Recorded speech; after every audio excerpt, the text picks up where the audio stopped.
سامعین، آج کل پاکستان ٹیلی ویژن پر مشہور زمانہ ڈرامہ ارطغرل غازی نشر ہو رہا ہے، جس میں ایک روحانی شخصیت ابن عربی کو ارطغرل کے معاون و مددگار کے طور پر دکھایا جاتا ہے۔ کہا جاتا ہے کہ خلافت عثمانیہ کا قیام ابن عربی کی روحانی خدمات کے بغیر ممکن نہیں تھا۔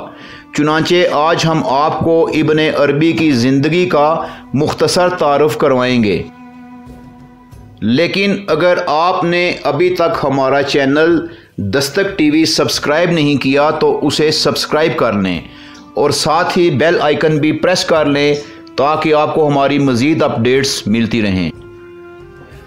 سامعین، عرب کے ایک مشہور و معروف انسان حاتم طائی کا نام تو آپ نے سن رکھا ہوگا۔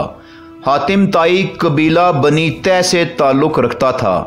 یہ قبیلہ اپنی سخاوت کی وجہ سے نہ صرف عرب بلکہ دنیا بھر میں مشہور تھا۔ اس قبیلے کے ایک صوفی منش گھرانے نے ہجرت کی اور اندلس یعنی اسپین کے ایک شہر مرثیہ میں جا کر آباد ہو گیا۔ 1165 عیسوی میں ان کی اولاد میں سے تاریخ اسلام کے ایک بہت بڑے فلسفی، مفکر، محقق اور صوفی شیخ محی الدین محمد بن علی بن محمد ابن عربی الاندلسی نے جنم لیا، جنہیں اپنے وقت میں الشیخ الاکبر یعنی شیخ اکبر کا لقب ملا، جبکہ تاریخ صوفیائے اسلام میں یہ لقب کسی دوسری ہستی کو نہ مل سکا۔ آپ کے والد دربار میں نمایاں عہدے پر فائز تھے۔ آپ کے والد، دادا اور ماموں عالم، متقی اور صوفی تھے۔ آپ کے والد فقہ اور حدیث میں نمایاں مقام رکھتے تھے۔ ابن عربی ابھی اپنی لڑکپن کی عمر میں تھے کہ آپ کے والد گرامی مرثیہ سے اشبیلیہ منتقل ہو گئے، جو اس زمانے میں اندلس کا علمی حوالے سے ایک مشہور شہر تھا۔ وہاں وہ دربار میں ایک اعلیٰ عہدے پر فائز ہو گئے۔ یہاں آ کر ابن عربی کے روز و شب نامور علماء اور صوفیاء کی علمی اور روحانی صحبت اور خدمت میں گزرتے رہے۔ زندگی کی 20 بہاریں دیکھنے کے بعد آپ کی طبیعت کا میلان تصوف کی طرف ہو گیا۔ چنانچہ آپ نے شاہانہ لباس اور انداز کو چھوڑا اور زہد و فقر کا رستہ اختیار کیا، اور یوں فلسفہ، منطق اور عقل کی گتھیوں کو سلجھانے والا روحانی اور باطنی سفر کا راہی بن گیا۔ ترویج اسلام کی خاطر کئی ملکوں کی خاک چھانی۔ آپ بے شمار کتابوں کے مصنف ہیں۔ آپ کی مشہور کتابوں میں فصوص الحکم اور الفتوحات المکیہ ہیں۔ یہ لٹریچر اہل تصوف حضرات کے لیے ایک منفرد مقام رکھتا ہے۔ علماء اور صوفیاء کے ایک گروہ کے نزدیک ابن عربی ایک کامل ولی اللہ، کتب زماں اور علم باطن کا ایک بحر بے کراں تھے، جبکہ علماء کا ایک گروہ ابن عربی کو زندیق اور بدترین ملحد بھی قرار دیتا ہے۔ اس کی وجہ یہ ہے کہ ابن عربی نے صوفی ازم میں وحدت الوجود کا تصور پیش کیا۔ اس عقیدے کے مطابق اس دنیا میں ہمیں جو کچھ بھی نظر آتا ہے وہ خالق حقیقی ہی کی شکلیں ہیں اور خالق حقیقی کے وجود کا حصہ ہے۔ اس عقیدے کے مطابق انسان عبادت و ریاضت کے ذریعے اس مقام پر پہنچ جاتا ہے کہ اسے ہر شے میں اللہ تعالیٰ نظر آنے لگتا ہے، یا وہ ہر چیز کو اللہ تعالیٰ کی ذات کا جز سمجھنے لگتا ہے۔ اس عقیدے کو وحدت الوجود کہتے ہیں، اور جب انسان عبادت و ریاضت کی مزید منزلیں طے کرتا ہے تو انسان کے دل کا آئینہ اس قدر صاف و شفاف اور لطیف و سلیم ہو جاتا ہے کہ خود اللہ تعالیٰ اس میں داخل ہو جاتے ہیں۔ اس عقیدے کو حلول کہتے ہیں۔ خواجہ منصور حلاج، جو انا الحق کی صدا لگاتے تھے اور اس جرم کی پاداش میں انہیں سزائے موت دے دی گئی تھی، وہ بھی اسی عقیدے کے مالک تھے۔ سامعین، حضرت مجدد الفسانی شیخ احمد سرندی رحمتullah علیہ نے ابن عربی کے اس عقیدے کو رد کیا اور وحدت الشہود یعنی فنا فی اللہ کا عقیدہ پیش کیا۔ اس عقیدے کے مطابق عبادت و ریاضت میں ترقی کے مدارج طے کرنے کے بعد انسان کی ہستی اللہ تعالیٰ کی ہستی میں مدغم ہو جاتی ہے اور وہ دونوں یعنی خدا اور انسان ایک ہو جاتے ہیں۔ بظاہر تو ان تینوں اصطلاحات کے الفاظ میں کچھ نہ کچھ فرق ضرور ہے، لیکن عملی طور پر ان میں کوئی فرق نہیں ہے، اور وہ یہ کہ انسان اللہ تعالیٰ کی ذات کا جز اور حصہ ہے۔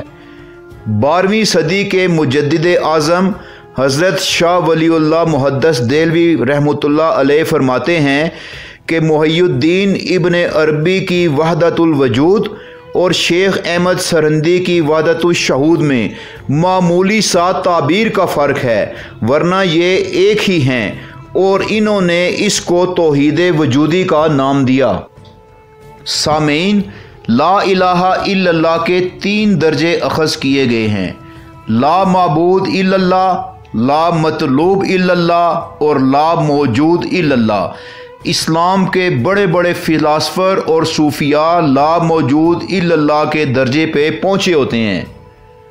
سامعین، علماء کرام کا ایک گروہ جن میں ابن تیمیہ، ابن خلدون، ابن حجر عسقلانی، ملا علی قاری، حافظ ابن کثیر اور شیخ احمد سرندی رحمۃ اللہ علیہم اجمعین جیسی عظیم ہستیوں کے نام بھی آتے ہیں، وہ ابن عربی کو ملحد کہتے ہیں، کیونکہ ان کے نزدیک اللہ تعالیٰ کا وجود ذاتی اعتبار سے نہیں ہے بلکہ وہ صفاتی اعتبار سے ہے۔ 7ویں آسمان کے اوپر عرش معلیٰ ہے، اس پر کرسی ہے اور اس کرسی پر اللہ تعالیٰ ہیں۔ ان کے مطابق عقیدہ وحدت الوجود کا اسلام سے کوئی تعلق نہیں ہے، اور ایسے عقیدے کے مالک حضرات گمراہ ہیں جو دوسرے مسلمانوں کو بھی گمراہ کر رہے ہیں۔